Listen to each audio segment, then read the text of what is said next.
ఇర్మీయా గ్రంథం 12వ అధ్యాయము మొదటి 6 వచనాలు ధ్యానించుకుందాం. బైబిల్ పఠనం కొరకు ధ్యానించుకుని ముగించుకుందాం. యెహోవా, నేను నీతో వాదించినప్పుడు నీవు నీతిమంతుడుగా కనబడదు. అయినను న్యాయము విధించుటను గూర్చి నేను నీతో మాట్లాడదు. దుష్టులు తమ మార్గములలో వర్ధిల్లనేల, మహావిశ్వాసఘాతకులు సుఖింపనేల. నీవు వారిని నాటుచున్నావు, వారు వేరు తన్నుచున్నారు, వారు ఎదిగి ఫలములనిచ్చుచున్నారు. వారి నోటికి నీవు సమీపముగా ఉన్నావు కానీ వారి అంతరింద్రియములకు దూరముగా ఉన్నావు. దేవునితో ప్రవక్త అయిన ఇర్మీయా వాదిస్తున్నాడు. సమస్య ఏంటంటే ఇశ్రాయేలీయులు తన పరిచర్యని అంగీకరించట్లేదు. దేవుడు తనకి ఇశ్రాయేలు ప్రజలకి చెప్పమన్న మాటలు తాను చెప్తుంటే వారెక్కడా వినట్లేదు, వారి ప్రవర్తనను మార్చుకోవట్లేదు, దేవునికి అనుకూలంగా ఉండట్లేదు. ఇక్కడ ప్రవక్త అనుకూలంగా ఉండాలని కాదు కానీ దేవునికి అనుకూలంగా ఉండాలని చెప్తుంది. దేవునికి అనుకూలంగా ఉన్నప్పుడు సేవకులు కూడా ప్రజలు అనుకూలంగా ఉంటారు. నేటి దినాల్లో సంఘాలు కూడా దేవుని భయం కలిగిన వారు, దేవునికి విధేయత చూపించిన వారు సంఘంలో కూడా విధేయులుగా ఉంటారు. కాబట్టి అలాగా ఉండాలి. ఆ విధంగా ఇశ్రాయేలు లేరు. అయితే ఇక్కడ అందుకనే తిరిగి దేవుని దగ్గరికి వచ్చి ఈ విషయాలన్నీ తెలియజేస్తున్నాడు. ఏమంటున్నాడు? నేను నీతో వాదించినప్పుడు నేను నీతిమంతుడిగానే కనపడతావు, నీతిమంతుడని దేవుని చెప్తూ, అయినను న్యాయము విధించుటను గురించి నేను నీతో మాట్లాడను. నువ్వు న్యాయం విధించుట్లో కొద్దిగా ఆలస్యం చేస్తున్నావు. దుష్టులు తమ మార్గంలో వర్ధిల్లిపోతున్నారు. వారిని శిక్షించట్లేదు కానీ తప్పు చేసేవారిని వదిలేస్తున్నావు. కాబట్టి వాళ్ళు ఏం చేస్తున్నారు? ఇంకా వర్ధిల్లుతున్నారు. అయితే దేంట్లో కీడు చేసే విషయంలో, చెడుతనం చేసే విషయంలో ఇంకా వారు ఎక్కువైపోతున్నారు. ఎప్పుడు కూడా మనం బోధలు నేర్చుకునేది, మందిరానికి వచ్చేది ఎప్పుడు కూడా ఇశ్రాయేలు వంటి వారము, అవిధేయుల వంటి వారము, అటువంటి వారము కాకుండా ఉండాలి. దేవునికి అనుకూలంగా నడుచుకోవాలి. మనకి తెలియని విషయాలన్నీ కూడా దేవుడు మనకి నేర్పుతూ ఉంటాడు. చదువువారు ధన్యులా, వినువారు ధన్యులా. చదువువారు వినువారు మాత్రమే కాదు కానీ రెండు, చదివినా విన్నా ఏం చేయాలి? చదవాలి, వినాలి. దానికి అయిపోయిన వారు ధన్యులు. అట్లా జీవితకాలం అంతా కూడా మన ప్రవర్తన మనం మార్చుకోవాలి. యేసుక్రీస్తు ప్రభు లోకాసువార్త అవసరం లేదు 10వ అధ్యాయంలో 32వ వచనం నుంచి ఆ ఉపమానం చెప్పారు కదా. యెరూషలేము నుండి యెరికోకు ఒక ఆయన ప్రయాణం చేసి వెళ్తున్నాడు. దొంగల చేత పట్టుబడ్డాడు. ఆ వ్యక్తిని ఎవరండి? మంచి సామ్రాయుడు తీసుకుని వచ్చి ఎక్కడిచ్చాడు? ఓటుకోళ్ళు వాని ఇంటికి అప్పచెప్పాడు. అప్పచెప్పి ఆయనకి జీతం ఇచ్చి ఈయన్ని పరామర్శించు, ఈయన పోషించు, ఈయన పెంచు ఆత్మీయంగా అని ఆయనకు అప్పచెప్పారు. మనల్ని రక్షించి ఒంటరిగా విడిచిపెట్టలేదు. చాలామంది ఈ సంఘంతో ప్రత్యక్షత లేకుండా ఒంటరిగా ఉండటానికి ఇష్టపడుతుంటారు. నేను ఒంటరిగా వ్యక్తిగతంగా ప్రార్థన చేశాను, నేను వాక్యం చదువుకున్నావన్నీ మంచిదే, అవన్నీ ఎవరొద్ద చేయొద్దనట్లేదు. అయితే అవి చేసేసి సంఘానికి దూరంగా ఉండటానికి వీలు లేదు.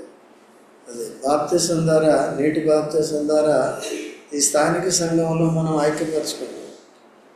స్థానిక సంఘం అంటే ఏదైనా సార్వత్రిక సంఘానికి ఒకే క్రమం ఉంటుంది, ఒకే బోధ ఉంటుంది. ఏంటది? అపోస్తల బోధ. అపోస్తల బోధ అంటే పద్ధతులు అన్నమాట. అపోస్తల బోధ, డాక్టరీను, తర్వాత సహవాసము, రొట్టె విరుచుట. కాబట్టి ఇక్కడ బోధ అంటే కట్టడలు, పద్ధతులను పాటించాలి. స్థానిక సంఘాలు ఆ బోధకులను బట్టి నానా రీతిలుగా పాటిస్తూ ఉంటారు. అలా కాకుండా ఈ ఆది సంఘంలో ఇది యూనివర్సల్ చర్చ్ ఆరంభము. అది ఎలా పాటించిందో అలాగే మనం కూడా చేయాలి. ఇదే పద్ధతి పాత నిబంధనలో కూడా ఉంది, మనం చూసాం.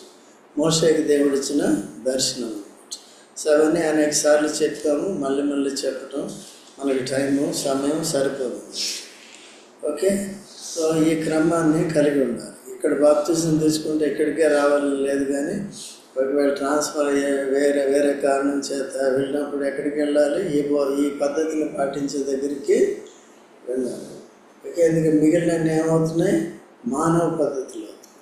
సంఘం ఎప్పుడు మనిషి ఆలోచన బట్టి కట్టబడితే అది నేల మీద కట్టబడిన సంఘం అవుతుంది. దేని మీద కట్టబడాలి? బండ మీద కదా. నా మాటలు విని ఆ ప్రకారం చేయవాడు బండ మీద బండ మీద ఎలా కడతాం? దేవుని మాటలు. బండ అంటే కేవలం నేను యేసుప్రభులో ఉన్నాను, బండ మీద ఉన్నాను అంటే సరిపోదు. మళ్ళీ ఏం చేయాలి? యేసుప్రభు అంటే బండ మీదకి వచ్చావు, మంచిదే. ఆ బండ మీద నువ్వు నేనేం కావాలి? కట్టుబడి. దేంతో కట్టుబడాలి? వాక్యం చేత కట్టుబడాలి. వాక్యం చేత ఎట్లా కట్టుబడతాం? వాక్య సత్యాన్ని సరిగ్గా నేర్చుకొని ఆ ప్రకారం ఇదే చూపించి మనం ఆత్మీయ గుణగణాలు కలిగి దేవుడు మనకిచ్చిన పరిచర్య చేయాలి. కేవలం తమ రక్షణ కొరికే పరిమితమైపోతున్నారు. దేవుని సేవ నేను ఎందుకు చేయాలి? యేసు ప్రభు మరణ పునరుద్ధానాలు నేను ఎందుకు ప్రచురించేయాలి? మరి బల్లలో పాలు పొందేటప్పుడు ఏం చేయమన్నాడు దేవుడు? పరీక్షించుకోండి. తీయండి 1 కొరింథీ 11 అధ్యాయం 24 వచనం చదవండి. 24-25 త్వరగా చదవండి. ఎవరైనా ఇది మీ కొరకైనా నా శరీరము నన్ను జ్ఞాపకం చేసుకుంటే చెప్పాను. తర్వాత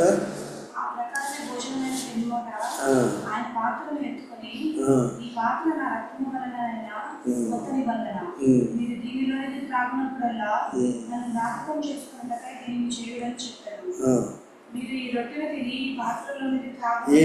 ఈ రొట్టెను తిని పాత్రలోనిది త్రాగునప్పుడల్లా ప్రభువు వచ్చే వరకు మనం సచ్చే వరకు ఆయన మరణమును ఏం చేయాలి? యేసు ప్రభు మన పాపముల కొరకు చనిపోయి సమాధి చేయబడి తిరిగి లేచినాడని ఆ వార్తను ప్రచురము మనం దాన్ని నమ్మాం. బల్ల కూడా అదే మన విశ్వాసానికే గుర్తు. ఏమని నమ్మాం? ఇది యేసు ప్రభు యొక్క రక్త మాంసాలు. యేసు ప్రభు నా పాపముల కొరకే చనిపోయాడు, సమాధి చేయబడి తిరిగి లేచినాడని నమ్మాం. హృదయం పాపాలు ఒప్పుకున్నాం, క్షమించాడు, యేసు రక్తంలో కడిగాడు కదా. అనేకుల పాప క్షమాపణ కొరకు చెందాము. అనేకుల కొరకు ఎందుకన్నాడు? అనేకులంటే అందరి కొరకు, కానీ ఎందరైతే అంగీకరిస్తారో యేసు రక్తం వారి పాపములను ఏం చేస్తుంది? కడుగుతుంది. యేసుని రక్షకుడిగా ప్రభుగా అంగీకరించి యేసు మరణ పునరుద్ధానాల్లో విశ్వాసం నుంచి క్రీస్తుని తమ పాపాలు పశ్చాత్తాపంతో ఒప్పుకుంటే క్షమించి యేసు రక్తం ఏమవుతుంది? అందుకనే తర్వాత యేసు ప్రభు నా పాపాల కొరకు చనిపోయి తిరిగి లేచినాడని దేహం తన శరీరాన్ని మన కొరకు ఏం చేశాడు? అర్పించుకున్నాడు. మన పాపముల కొరకు అర్పింపబడ్డాడు. మనల్ని నీతిమంతులుగా తీర్చు తిరిగి లేచాడు. రోమ 4:25 ఉంటుంది. సరే, కాబట్టి ఈ విధంగా నేను నమ్ముకున్నాను అంతవరకు ఉండేది కాదు. యాజక ధర్మం చేయాలి, సంఘంతో కలిసి చేయాలి. సంఘం అంటే మందిరం అంటే యాజకుల ఆలయమేది. నమ్ముట ద్వారా విశ్వాసం ఉంచుట ద్వారా క్రీస్తు యేసునందు దేవుని పిల్లలు అయ్యారు. నెక్స్ట్ స్టేజ్ ఏంటి? యాజకులు. యాజకులు అంటే ఏం చేయాలి? దేవుని మందిరానికి రావాలి. తర్వాత ఏం చేయాలి? సరే, కోవిడ్ వచ్చిన తర్వాత ఈ ఆన్లైన్ వచ్చింది. సరే, దాంట్లో అనేది వస్తున్నారు, దూరంగా ఉంటున్నారు. అయితే సీరియస్గా చాలామంది వింటున్నారు. ఎందుకంటే మళ్ళీ నెక్స్ట్ డే కూడా మీరు ప్రార్థన చేయించినప్పుడు విన్న మాటలన్నీ కూడా చెప్పినట్టుగా తలంపులన్నీ కూడా మీరు తిరిగి ఉచ్చరించగలుగుతున్నారు. అంటే ఆ చెప్పిన వాక్యం మీ మనసుల్లో ఫలిస్తుంది అన్నమాట. దాన్ని క్రియాపూర్వకంగా కూడా ఏం చేయాలి? పెట్టాలి. అప్పుడు ఏమవుతుందంటే ఎవరంటే వారు ఏదో బోధలు చేసేసి చెప్తే వాటిని నమ్మమన్నమాట. మనకి తెలియలేదనుకో, దేవుని యొక్క కట్టడలు పద్ధతులు తెలియలేదనుకో, ఎవరో తప్పులు చెప్పేస్తే దాన్ని నమ్మేస్తే ఏమవుతుంది? ఆత్మజీవితం కట్టబడదు, అబద్ధం మీద కట్టబడదు. దేని మీద కట్టబడుతుంది? సత్యవాక్యం మీదే కట్టబడదు. అందుకనే సత్యాన్నే మనం నేర్చుకోవాలి. మా బాధ్యత కూడా అది. మిమ్మల్ని కూలగొట్టడానికి కాదు, ఏం చేయాలి? కట్టడా. అపోస్తలుడు పౌలు అదే అంటాడు, మిమ్మల్ని నాశనం చేయడానికి కాదు, క్రీస్తు యేసులో మిమ్మల్ని స్థిరపరచాలి, మిమ్మల్ని కట్టాలి అనే ఉద్దేశంతో అంత ప్రయాసపడుతుంది. ఈ యథార్థత అనేది రావాలి. ఈ ప్రత్యక్షత అనేది స్థానిక సంఘంలో ప్రతి సేవకుడికి కూడా ఉండాలి. ఈ సంఘంలో కూడా అటువంటి వారు ఉన్నారో లేదు కూడా చూసుకోవాలి. ఓకేనండి. కాబట్టి ఆ విధంగా చేయాలి. ఎక్కడ కూడా గర్వించడానికి వీలు లేదు. కాబట్టి ఇటువంటి వాదన మరి ఈ విధంగా వీరిని సహించలేకపోతున్నాడు. ఎంత చెప్పినా కూడా వారు వినట్లేదు. కాబట్టి ఈ సేవకుడికి, బోధకుడికి, ప్రవక్తకి ఏమొచ్చేసింది, ఇక దేవుని దగ్గరికి వచ్చి చెప్తున్నాడు, ఎంతవరకు ఇట్లా చేస్తావు, ఎంతవరకు ఇట్లా చేస్తావు, వారు మార్చుకోవట్లేదు అని చెప్తారు. ఈయనొక్కడే కాదు, చూడండి ఇంకొక ప్రవక్త కూడా ఈ విధంగానే దేవునితో వినవించుకుంటాడు. చూడండి హబక్కూకు 1వ అధ్యాయము. లిడియా చదువమ్మ 2వ వచనం నుంచి. యెహోవా, నేను మొరపెట్టినను నీవెన్నాళ్ళు ఆలకింపకుందువు. ఒక్కొక్క క్వశ్చన్కి ఆగము. ఇక్కడ స్టార్టింగే మొదలు పెట్టాడు ఎవరండి? హబక్కూకు. దేవా, నేను మొరపెట్టినను నీవెన్నాళ్ళు ఆలకింపకుందువు. దేని కొరకు మొరపెడుతున్నాడు? ఈ ఇశ్రాయేలు చేస్తున్న అక్రమాన్ని బట్టి, దుష్టత్వాన్ని బట్టి, దుర్మార్గతను బట్టి యిర్మీయా ఏ విధంగా ప్రార్థన చేస్తున్నాడు, దేవుణ్ణి అడుగుతున్నాడు, పోరాడుతున్నాడు దేవునితో. న్యాయవంతుడే కానీ న్యాయం త్వరగా జరిగించక అంటాడు. దేవుని సమయం వేరు, దేవుని పద్ధతులు వేరు, దైవ జ్ఞానం వేరు, దేవుని సహనం వేరు, దేవుని ప్రేమ వేరు. మనం తొందరపడి దేవునికి నువ్వు త్వరగా వారిని శిక్షించే అని చెప్పకూడదు. అటువంటి అధికారము దేవునికి బాగా తెలుసు. కాబట్టి ఈ లోపల సేవ చేసే నీకు నాకేం కావాలి? సహనం అనేది కావాలి. సో దేవునికి అప్పచెప్పు, నన్ను ఏం చేయమంటావు, వాళ్ళు మారట్లేదు, నన్ను ఏం చేయమంటావు, నేను చెప్పింది నేను చేస్తాను అని చెప్పు. అట్లే చేసుకుంటాడు. ఇంకా చదువమ్మా. బలత్కారం నేను నీకు మొరపెట్టినను నీవు రక్షింపక ఉన్నావు. ఈ హబక్కూకు నాకు డబ్బులు ఇయ్యి, నాకు లేకపోతే సంతానం ఇయ్యి అని ప్రార్థన చేయట్లేదు. దేవుని ప్రజలు ఆత్మీయంగా ఎంత క్షీణదశ పొందారో దాని అంతటిని బట్టి బలత్కారము జరుగుతున్నదని నేను నీకు మొరపెట్టున్నాను, నీవు రక్షింపక ఉన్నావు. దాని మీద బలత్కారం ఉంటుంది. తర్వాత నన్నెందుకు దోషము చూడనిస్తున్నావు, బాధ నీవేళ ఊరకయే చూచుచున్నావు. బాధ కలిగే ఎక్కడ చూచినను నాశనమును. చూశారండి, నాశనమును దుఃఖం. కాబట్టి ఈ ప్రవక్త కూడా సహించలేకపోతున్నాడు. ఈ మనుషులు చేసే బలత్కారం, భక్తులని చెప్పుకుంటూ భక్తిహీనులుగా ప్రవర్తించడం ఎంత మాత్రం సహించలేకపోతున్నాడు కదంటే. అటువంటి పరిస్థితిలో యేసుక్రీస్తు ప్రభు వచ్చి ఈ దుష్క్రియలను బట్టి, పాపులను బట్టి, పాపులు చేసిన ఈ దుష్కార్యాలన్నింటిని బట్టి తానే శిక్ష భరించాడు కదా.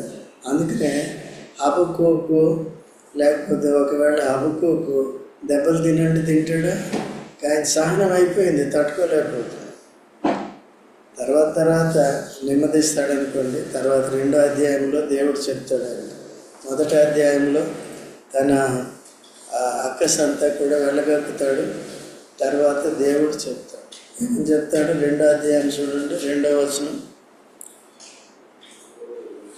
యెహోవా నాకు ఇలాగ సెలవిచ్చెను, చదువాడు పరిగెత్తుచు చదువ వీలగునట్లు నీవు ఆ దర్శన విషయమును పలక మీద స్పష్టముగా వ్రాయుము.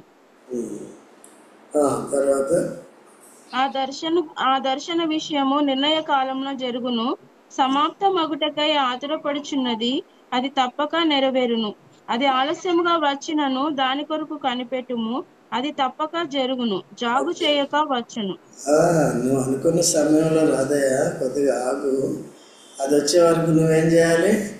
కనిపెట్టాలి. ప్రయాణం చేసి వెళ్తున్నారు, రైలు వచ్చే వరకు ఆగాలి, కానీ రాలేదని ఇంటికి తిరిగి వచ్చేస్తారు. అట్లా మనవన్నీ అట్లా ఉంటాయి.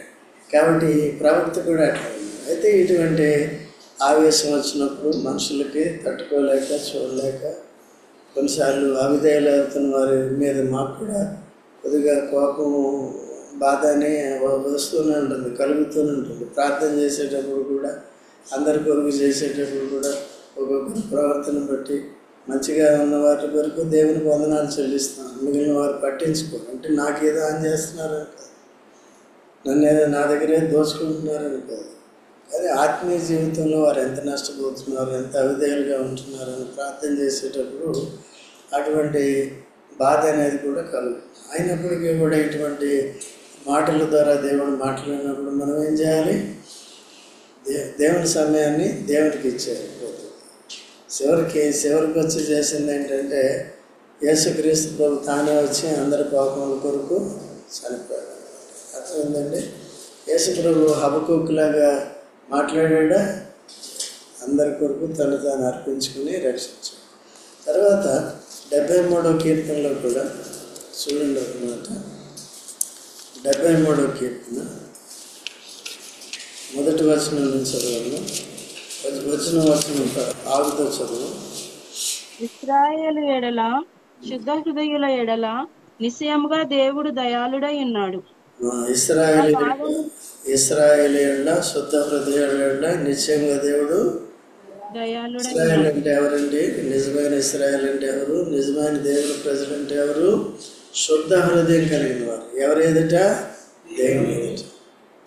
అదే మన హృదయం క్రీస్తు యేసు రక్తం చేత శుద్ధి చేయబడింది. ఎప్పుడు కూడా మనస్సాక్షి నిర్మలంగా పరిశుద్ధంగా మనం పెట్టుకోవాలి. కనుక అటువంటి వారే ఎవరంట? వారికే దేవుడు దయాళుడై ఉంటాడు. 2వ వచనంలో నా పాదములు జారుటకు కొంచెమే తప్పెను, నా అడుగులు జార సిద్ధమాయెను. దాని అర్థం ఏంటి? నా పాదములు అంటే జీవంగల దేవుని విడిచిపెట్టేసి భక్తి జీవితాన్ని విడిచిపెట్టేసి నేను లోకంలోకి వెళ్ళిపోదాం అనుకున్నాను, లోకస్తుల్లో కలిసిపోదాం అనుకున్నాను. సంపాదించుకునేవారు, ఈ లోకాన్ని అనుభవించేవారు వారిలోకి వెళ్ళిపోవాలి అనుకుంటున్నాను. అది జారటం అంటే ఆత్మీయ జీవితంలో జారటం అంటే ఏంటి? దేవుని వదిలిపెట్టేసి, సంఘాన్ని సావాసాన్ని వదిలిపెట్టేసి, వాక్యం వదిలిపెట్టి, ప్రార్థన వదిలిపెట్టాడు. ఈ దినాల్లో ఉన్నట్టుగా ఉంటున్నారు కానీ ఇవన్నీ చేయట్లేదు. ప్రార్థనకు రారు, ఆరాధన చేయరు, తర్వాత వాక్యం సరిగా నేర్చుకోరు, ఇవన్నీ కూడా చేయరు. ఉన్నట్టుగా ఉండి లేనట్టుగానే చేస్తున్నారు. అది కూడా ఉంది. కాబట్టి ఇంకేమంటాడు 3వ వచనంలో? భక్తిహీనుల క్షేమం నాకు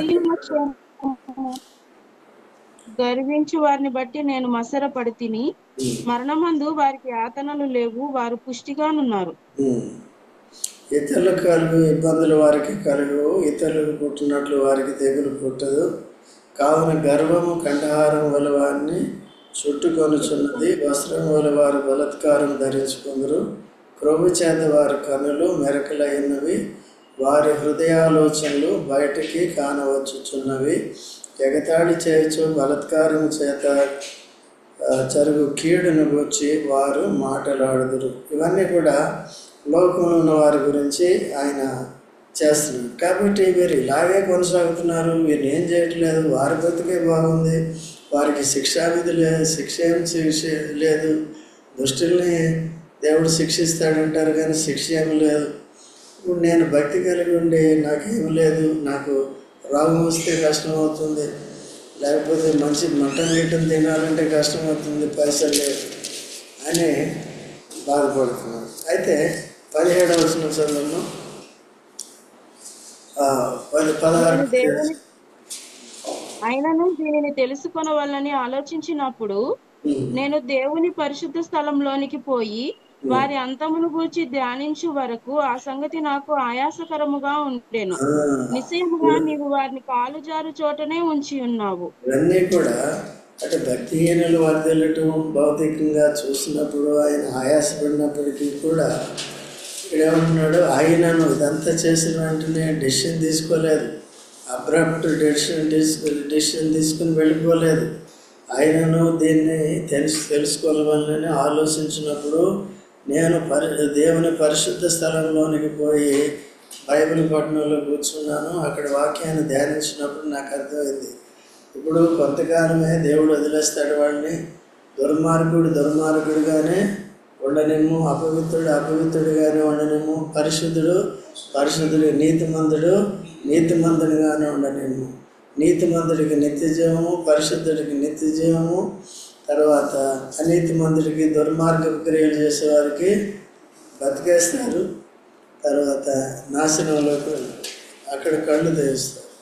అది బహు భయంకరమైంది. నువ్వు ఎందుకు తొందర పెడుతున్నావని దేవుడు ఆ దర్శనాన్ని ఇచ్చినప్పుడు ఇప్పుడు ఏమంటాడు చూడండి, 22వ వచనం.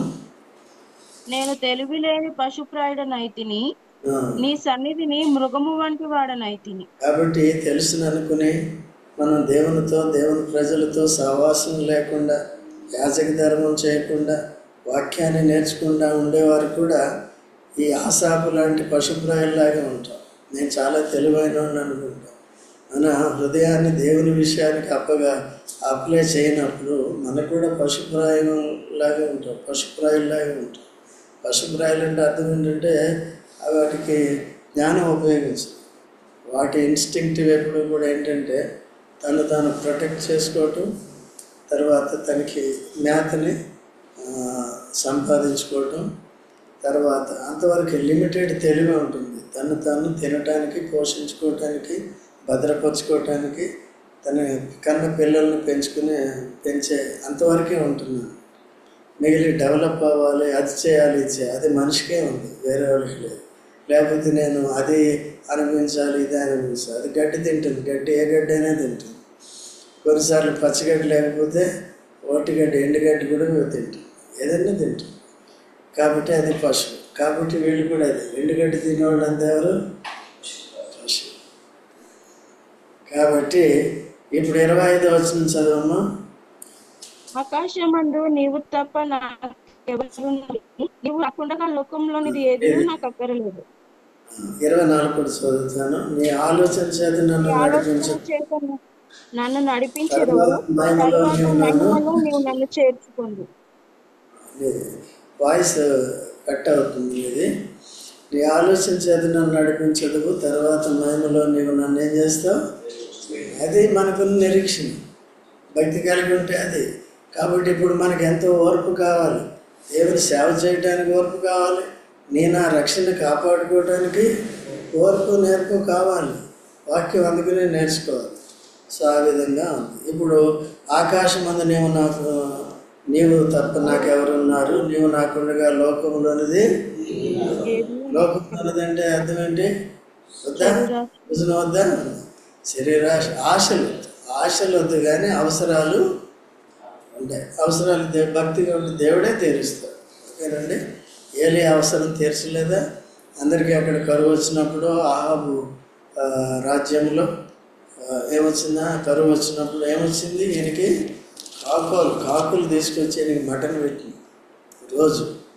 తర్వాత ఆ కెరూతు వాగు నీళ్ళు తాగి, తర్వాత అది అయిపోయిన తర్వాత ఇంకో ప్రొవిజన్ ఉంది. ఏంటది? సారేపు విధవరాలకి దగ్గరికి వెళ్తే అటు తన అక్కర తీరింది, ఈయన అక్కర తీరింది. సో ఆ విధంగా మనం చదువుకుందాం. ఇప్పుడు రండి, ఇర్మియా గ్రంథం 12వ అధ్యాయము. కాబట్టి ఇటువంటి కంప్లైంట్లు ఉన్నాయి.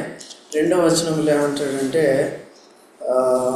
నీవు వారిని నాటుచున్నావు, వారు వేరు తన్నుచున్నారు, వారు ఎదిగి ఫలములను ఇచ్చుచున్నారు, వారి నోటికి నీవు సమీపంగా ఉన్నావుగా, వారి అంతరింద్రియములకు దూరముగా, అంతరింద్రియములకు సమీపంగా ఉన్నారు. అందుకనే దావీదు ఏమంటాడు కీర్తన 103లో, నా అంతరంగమందున్న సమస్తమా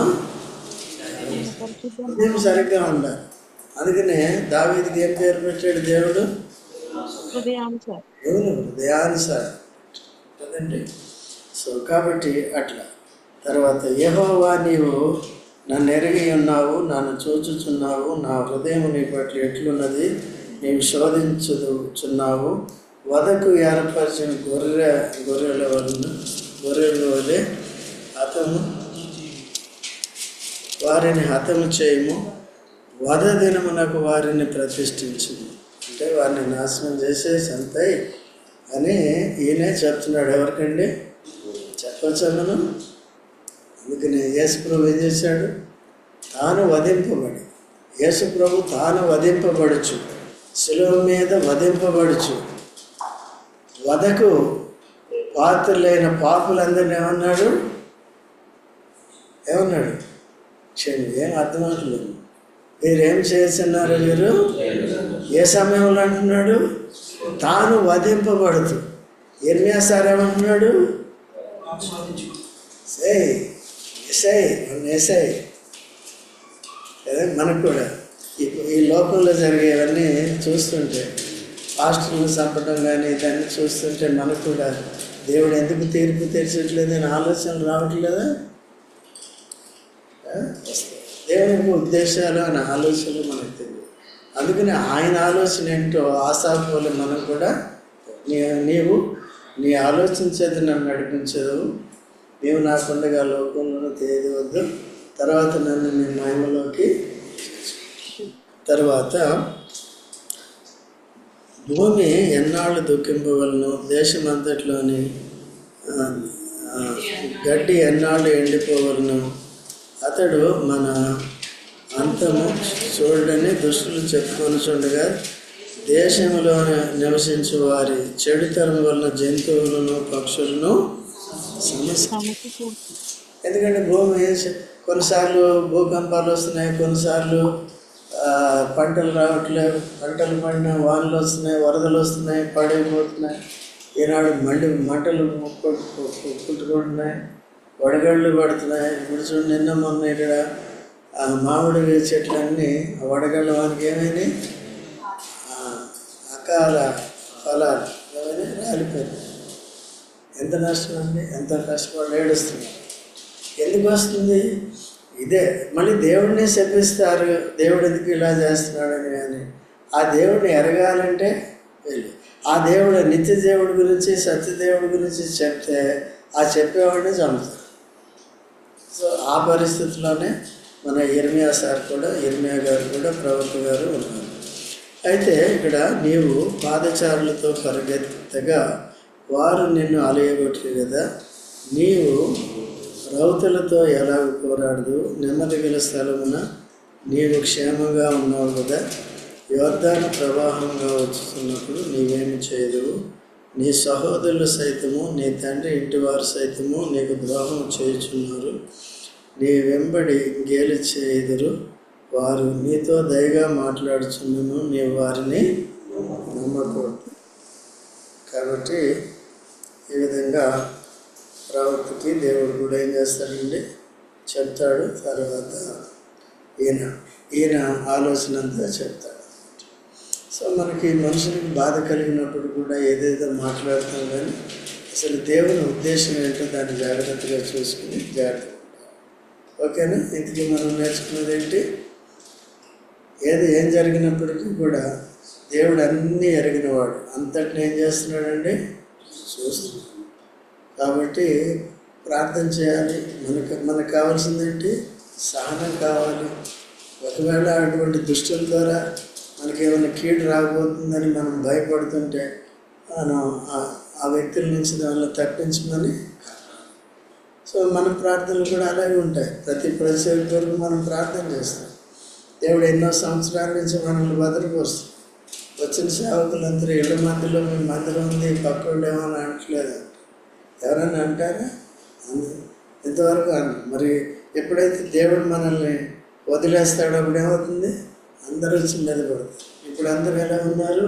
స్నేహంగా ఉన్నారు, మొత్తం లైన్ అంతా కదా. ఎప్పటి నుంచి? డే 1 నుంచి ఇప్పటి వరకు మధ్యలో ఏ ప్రాబ్లం. అయితే ఇదంతా ఎవరు చేస్తున్నారు? దేవుడు. ఎందుకు చేస్తున్నాడు? మీరంతా కూడా ఐక్యంగా ఉన్నారు, భయభక్తులు కలిగి ఉన్నారు. అందరం చెప్పట్లే, కనీసం ఉన్నవారి ద్వారా కూడా దేవుడు సంఖ్య చూడు. కొంతమందిని 12 మందిని ఏర్పరచుకున్నాడు, 11 మందిని నిలబడ్డారు. ఆయన ఒక ఆయన ఏం చేశాడు? సో అలాగా ఉంటారు. కాబట్టి ఇవన్నీ కూడా ఉంటాయి లేఖనాల్లో.